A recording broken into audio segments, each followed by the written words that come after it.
Hello viewers, আসসালামু আলাইকুম।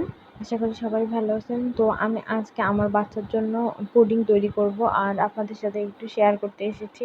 কারণ আমি আমার বাচ্চাকে মিষ্টি আর অথবা কোনো ফ্লেভার কোনো কিছু অ্যাড না করেই এই পুডিংটা বানাবো। এখানে আমি একটি ডিম নিয়েছি। আমি এই একটি ডিমেরই পুডিং তৈরি করব আমার ছোট বাবুর জন্য। 1 চিমটি লবণ নিয়েছি আর 1.5 চামচের মতো চিনি নিয়েছি। আর আমি এই পুডিংটি তৈরি করব একদম গ্যাসের চুলায়।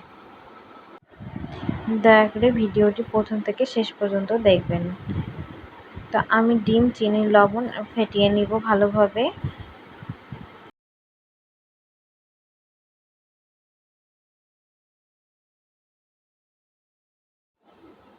তারপর আমি এখানে 1/2 কাপ পরিমাণ গরুর দুধ দিয়ে দিব। আর আমি গরুর দুধটা আগেই ভালোভাবে ফুটিয়ে নিয়েছি, তারপর ঠান্ডা করে নিয়েছি। একটু কুসুম কুসুম গরমও রাখা যাবে না, একদম ঠান্ডা করে তারপর ডিমের মধ্যে দিয়ে দিতে হবে। তো দেখতেই পাচ্ছেন আমি কিভাবে ভালোভাবে ফেটিয়ে নিচ্ছি।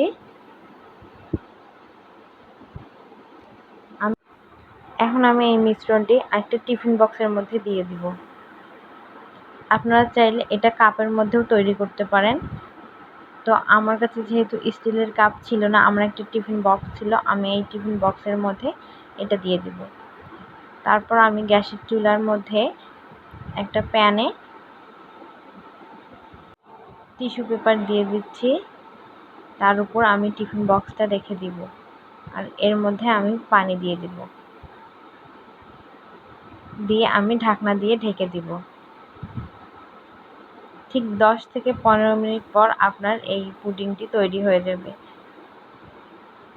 আপনারা এখানে চাইলে ক্যারামেল ইউজ করতে পারেন, আবার ফ্লেভার ইউজ করতে পারেন, ভ্যানিলা এসেন্স আপনাদের ইচ্ছা মতো আপনারা ইউজ করতে পারেন। যেহেতু আমি এটা আমার বেবিকে খাওয়াবো, এই কারণে আমি কোনো ফ্লেভার ইউজ করতেছি না। তো আমার ভিডিওটি যদি আপনাদের ভালো লাগে তো অবশ্যই লাইক কমেন্ট করবেন। আল্লাহ হাফেজ।